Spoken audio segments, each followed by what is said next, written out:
Sejam bem-vindos à nossa aula de número 23. E na aula de hoje, nós faremos o nosso segundo estudo de caso, em que trabalharemos um PCC rotacional com 4 fatores. Faremos a análise desse planejamento, a obtenção do modelo e partiremos então para a otimização. O exemplo 26. Efeito então de 4 fatores numa reação química e encontrar as condições ótimas que maximizam a resposta.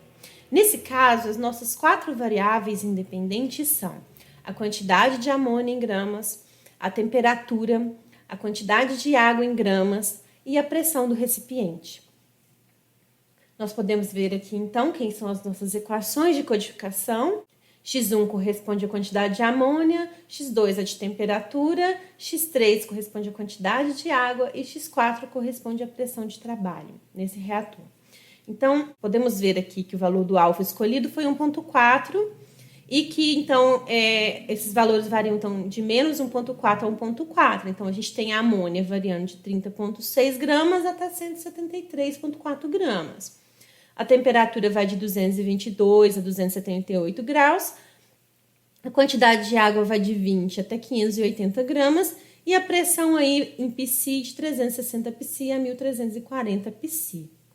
Então, pelo valor do alfa escolhido, e olhando aqui na tabela do planejamento, nós podemos ver que só tem uma réplica. Então, esse alfa que está colocado aqui provavelmente não é um planejamento ortogonal, e sim um planejamento rotacional. Muitas vezes as pessoas optam pelo planejamento rotacional porque a quantidade de réplicas é menor e eles podem, então, por exemplo, trabalhando aqui com 4 fatores, né, a gente vai ter muitos experimentos, né? Então, as pessoas às vezes optam por trabalhar com um planejamento rotacional, que não é tão indicado, mas também pode chegar aí nos seus objetivos. Então, ó, o planejamento foi implementado e a gente tem aqui as respostas, né?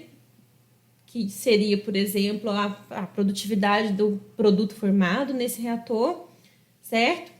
E a gente vai agora, então, analisar no Excel como a gente tem feito, então, nas outras aulas. Vamos lá? Bem, tá aqui o nosso exemplo, ok? Eu coloquei aqui nas primeiras colunas o nosso planejamento, como tá ali na tabela. E já criei aqui para nós, para adiantar, quem é x1 quadrado, x2 quadrado, x3 quadrado, x4 quadrado. E as interações, x1, x2, x1, x3, x1, x4. Depois x2, x3, depois x2, x4. E, por fim, x3, x4. Certo? Então, é só fazer a primeira linha, arrastar o resto, como nós fizemos na aula anterior. Feito isso, nós vamos já, então, partir para a análise desse planejamento. Vamos fazer a regressão desses dados, para que nós possamos, então, encontrar cada parâmetro desse modelo. Então, vamos em dados, análise de dados, regressão. E vamos, então, pegar aqui o intervalo da nossa resposta. E agora o intervalo de todos os componentes de x que vão estar aqui no nosso modelo. Eu vou pedir para ele plotar aqui o resíduo, tá? Lembrando aqui que a primeira linha a gente pegou de rótulos. Eu vou colocar isso numa nova planilha, que eu vou chamar, então, de Y. Dá ok. Temos aqui, então, a nossa planilha de resultados. A primeira coisa que a gente olha, né, quando a gente começa aqui, foi o valor do R quadrado. Nossa, que R quadrado ruim. E, realmente, no quadro de ANOVA, ó, a regressão não dá significativa, certo? Então, a gente pode perceber de cara que tem algum problema com esses dados experimentais. Como a gente só tem uma réplica, também fica muito difícil pegar qual é o erro do experimento. Então, nós vamos dar uma olhada aqui, ó, nos resíduos, para a gente ver se tem algum ponto assim que está muito, muito fora e que a gente talvez pudesse remover, né, fazer um outlier, sem prejudicar a análise desse planejamento. Uma outra saída que poderia se fazer nesse caso é fazer algumas réplicas a mais, né, no ponto central. Talvez ajudaria aí a melhorar um pouco o R quadrado desse planejamento. Então, se a gente olhar aqui nos resíduos, ó, A gente pode ver, ó, tem aqui um 16, 17. Bem, eu acho que esse aqui é o maior, tá? Então, esse ponto 16 aqui foi o que tem aí maior erro. O que que a gente poderia fazer? A gente pode voltar na nossa planilha e ver qual era o experimento 16.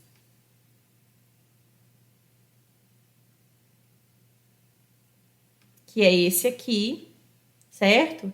E a gente poderia remover.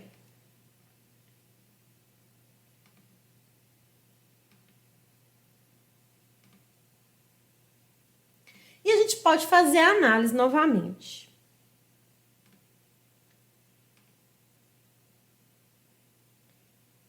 Só que agora vai até o 26, né? Aqui, porque eu tirei uma linha.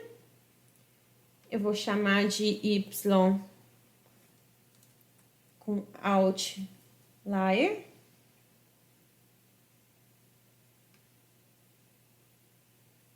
E a gente pode ver que ó, o R quadrado já foi para 0,806. Realmente, um ponto aí que a gente tirou já ajudou bastante, né, na qualidade desses dados, certo?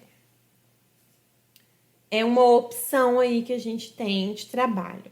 Bem, se esses dados fossem meus, eu estivesse trabalhando e fosse algo que eu desejasse publicar, com certeza eu ia fazer toda a análise, tá? A partir desses dados, usando esses coeficientes aqui.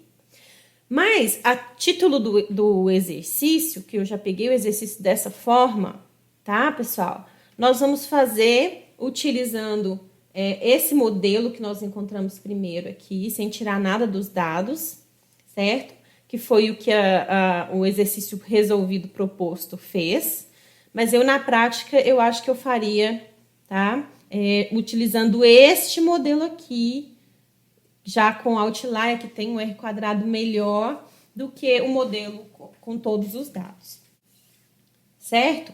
Então, eu vou fazer com vocês, utilizando esse modelo, e vai ficar para vocês fazerem em casa, utilizando este outro modelo aqui, para vocês poderem comparar e ver a diferença. Então, vamos lá. A partir, então, né, desses coeficientes que nós calculamos aqui, desse modelo nosso completo, primeira coisa que a gente pode observar, vamos dar uma olhada aqui no valor do P.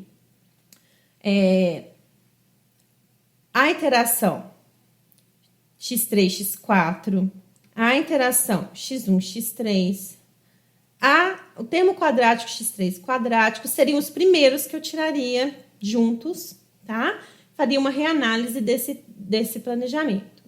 Depois a gente ia tirar, consequentemente, todos os outros, até sobrar quem ficou aí com 5%, para ter um modelo reduzido. Então, nós vamos trabalhar na otimização com o modelo completo. Então, a superfície de resposta que foi ajustada, em segunda ordem, ela é composta por esse modelo, certo? Nós podemos, então, a partir desse modelo, construir a nossa matriz B, que contém, então, todos os termos quadráticos aqui na diagonal. E nessa parte triangular da matriz, mesmo que está em cima, você reflete aqui embaixo, tá? Correspondem, então, aos termos de interação entre as variáveis. Então, a partir disso, nós podemos calcular o ponto estacionário, certo? E o valor da resposta no ponto estacionário. Vamos, então, fazer o cálculo do ponto estacionário? Ok, coloquei aqui para nós, então, a matriz B. E nós, para nos ajudar aqui a digitar, né, os valores aqui na nossa matriz B. E o nosso vetor B, que corresponde, então, aos parâmetros lineares que multiplicam x1, x2, x3 e x4. Vamos agora, então, fazer o cálculo da inversa de B. Selecionamos aí uma matriz espaço 4x4, apertamos o Fn com o F2 e digitamos igual matriz inverso. Selecionamos a matriz, fechamos parêntese, apertamos o Ctrl Shift, Enter. Ok, então feito isso, agora nós podemos fazer o cálculo do ponto estacionário. Tá? Nós vamos ter um vetor de uma coluna com 4 linhas, vou selecionar, Fn, F2, igual menos meio, que multiplica a matriz ponto multi de quem, gente? Da inversa de B, ponto e vírgula, e o vetorzinho B, fecha o parêntese, Ctrl Alt Enter. Temos aqui, então, o valor, né, de x no nosso ponto estacionário, certo? Nós ainda não sabemos nada a respeito desse ponto estacionário, se ele é de célula, se ele é de máximo, se ele é de mínimo. Para isso, nós precisamos calcular, então, os autovalores e autovetores relacionados à matriz B. Agora, vamos fazer, então, quem é a nossa resposta ótima no ponto estacionário. Então, aqui, ó, eu simplesmente peguei os parâmetros todos do modelo, joguei aqui e utilizei o x1, x2, x3, x4 do ponto estacionário, certo? Então, eu aí 43,52. Nós podemos ver que esse valor não é o maior valor que estava lá na nossa planilha original. Se a gente pode olhar aqui, ó, tem 58, 46. Então, assim, esse ponto não é de massa, não é de mínimo. Muito provavelmente vai ser de célula. E isso a gente vai confirmar, então, fazendo o cálculo dos autovalores e analisar o sinal desses autovalores. Hoje, vou mostrar para vocês como que a gente pode, então, fazer esse cálculo dos autovalores e autovetores, e até do ponto estacionário, usando, então, o Scilab. O Scilab é, então, um programa gratuito, tá? Que pode ser baixado gratuitamente na plataforma, no site do Scilab. Eu vou deixar para vocês aí, mas acredito que a maioria de vocês já tem e já utilizou esse programa.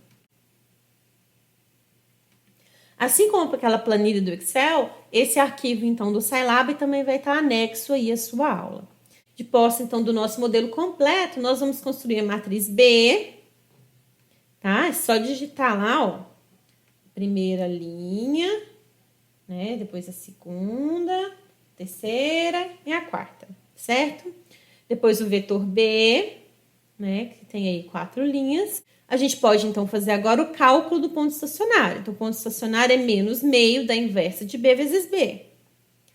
E o valor do y0, a gente pode escrever já na forma matricial, utilizando nossa resposta aqui, que é o x no ponto estacionário, que é o 40,198, que veio do nosso modelo, né, vezes o x0 transposto vezes b, como nesse caso aqui, b é o vetor que multiplica os termos lineares, né?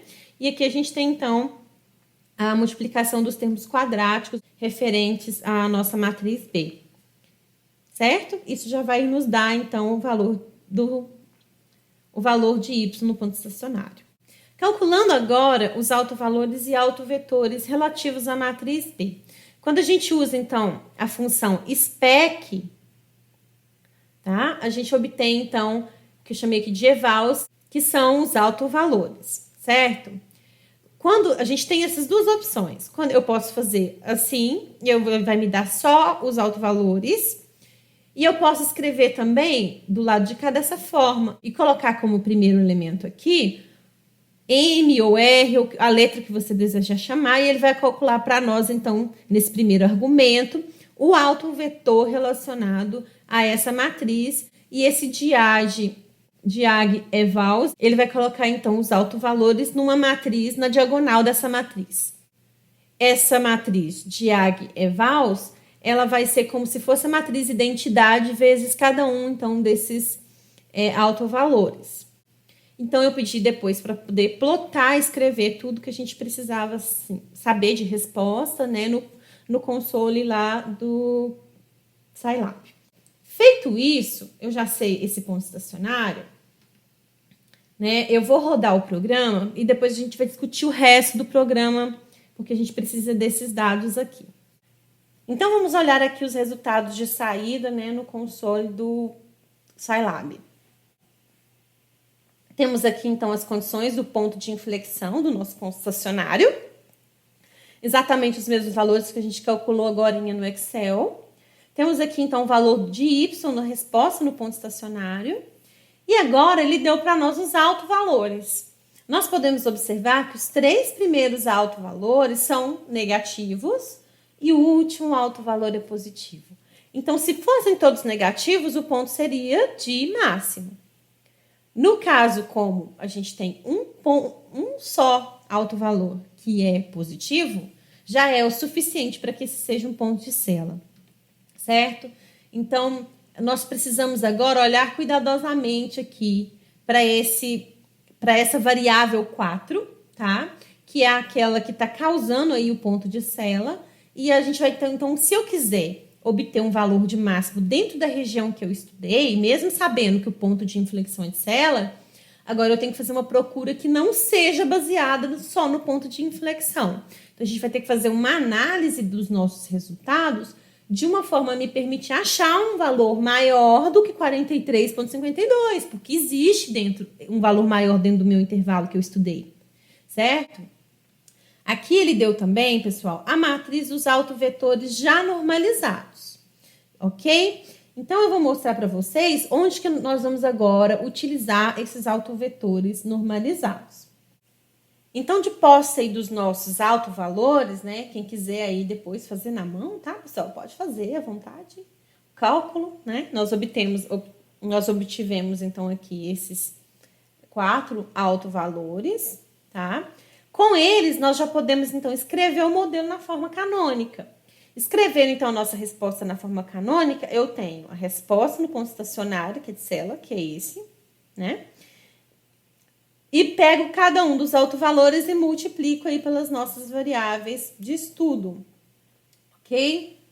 Mas nós sabemos que podemos relacionar x, que é a nossa variável, né, codificada, original, com esse w desse modelo na forma canônica, através da matriz de autovetores relacionados à nossa matriz B inicial. Então, como a gente pode relacionar w e x? A gente sabe, então, que o vetor w, dessa nossa nova variável, ele está relacionado, então, com a transposta da matriz M, que multiplica Z. E quem é Z?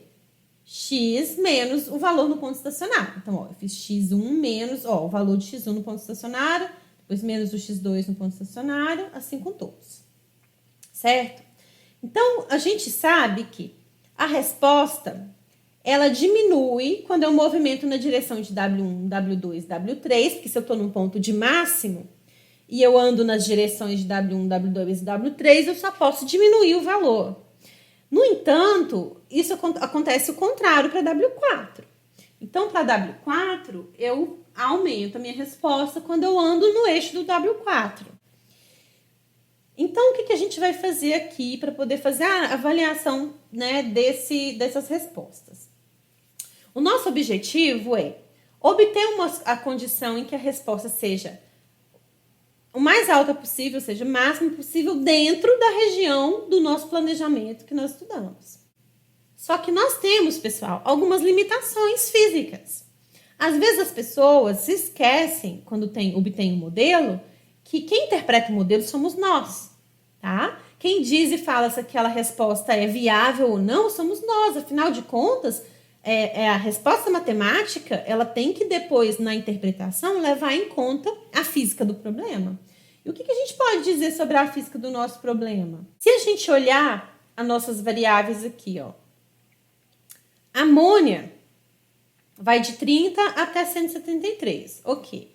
Mas se a gente olhar aqui, ó, a água, a gente tem um probleminha aqui, que se eu obtiver um ponto ótimo, em que me dá uma água, por exemplo, um valor ótimo de menos 1,5, eu vou ter 0 de água. E se for menos 1,6, por exemplo, no valor de x3, eu vou ter valor negativo de água? Isso não existe, certo? Então, o que nós vamos fazer? Nós vamos, então, avaliar valores diferentes de W4 e avaliar quem foram, então, as variáveis x1, x2, x3, x4, garantindo que são valores viáveis fisicamente e que estejam dentro do nosso região de planejamento, ok?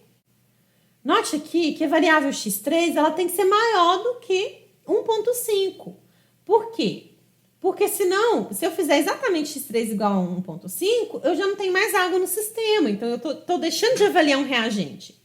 E se eu trabalhar com valores menores do que isso, significa que eu estou falando que tem valor negativo de água. E isso não existe. Então, nós queremos encontrar condições em que o x1, x2, x3 e x4 estejam dentro do nosso planejamento, sejam fisicamente viáveis, tá? E como que a gente vai fazer isso? Nós vamos fazer W1, W2 e W3 iguais a 0. E nós vamos agora chutar vários valores de W4 e nós vamos montar uma tabela, tá? Então, basicamente, vai ser assim, eu vou fazer W4 igual a 1 e zerar todos os outros Ws e resolver esse sistema aqui, ó, certo? Então, eu montei para a gente fazer isso lá no Scilab, tá? E nós vamos obter a nossa tabelinha aqui. Certo, então, variando aqui W4. Primeiro, eu vou criar um vetor, tá? W, em que eu vou pôr 0 em todas as outras W1, W2 e W3 e vou chutar um valor aqui para W4, tá? Então, eu vou colocar aqui, vamos começar, por exemplo, com 1, certo? Ok, e a gente sabe que Z, que é a nossa variável x, menos o x0 no ponto estacionário, é M, que é o nosso matriz de autovetores que a gente já calculou aqui, vezes W, tá? Então, isso significa que o x no ponto ótimo é esse Z mais o ponto estacionário, certo? E aqui eu só calculei quem é o y ótimo, né? Utilizando aqui o vetor de x desse ponto ótimo máximo dentro dessa região. E a gente vai obter, então, um valor de y. Pedir também para plotar eles para nós aqui. Então, aqui, ó, eu vou escrever 1.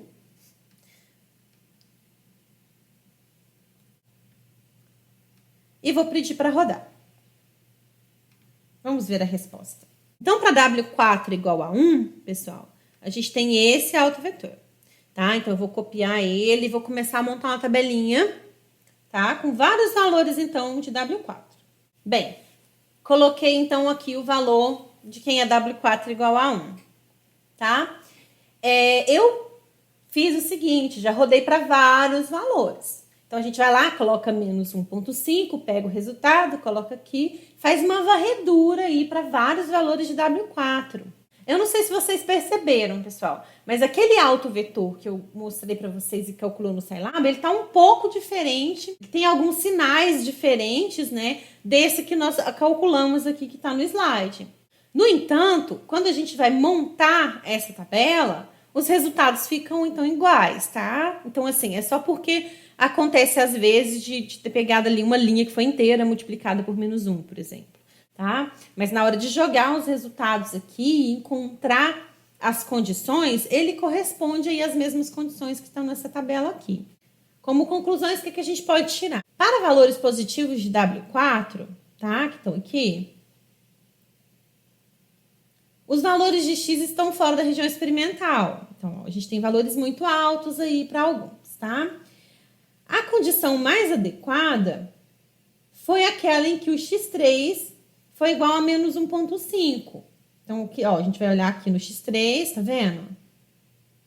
Que estava aqui entre o menos 2 e o menos 2,5. Que eu calculei lá para vocês como 2,165, que ele aproximou aqui como menos 2,2, tá? Então, a gente pode ver aqui que a melhor condição aqui, que foi sem água, foi usando esse W4 aqui, de aproximadamente 2,2 ou 2,65, para ser um pouco mais, né, exato, que me deu, então, uma condição de x3 de 1,5, uma condição de x1 de 0,102, uma condição de x2 de menos 0,128, uma condição de x4 de 1,27. Todos esses valores aqui, né? Aí, os outros valores dentro da região do planejamento, né?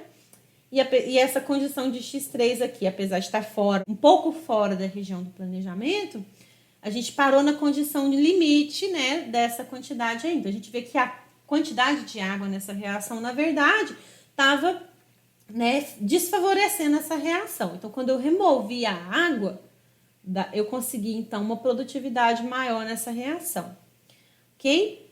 A gente pode também concluir que qualquer ponto que a gente fizer os Ws aqui iguais a 0 e esse W4 menor do que menos 2,2, a gente vai obter valores incoerentes, impossíveis aí para a variável x3, que também estão fora da nossa análise. Aqui eu coloquei para vocês umas perfis de resposta, tá?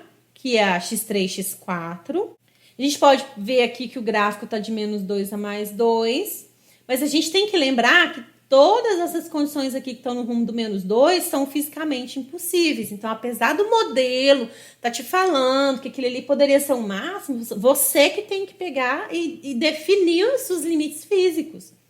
Por quê? Porque é impossível trabalhar com qualquer valor de x3 menor do que menos 1,5. Tá? Então, apesar do máximo matemático estar lá, o máximo possível fisicamente não existe naquela condição. Então, nós precisamos fazer essa interpretação aqui.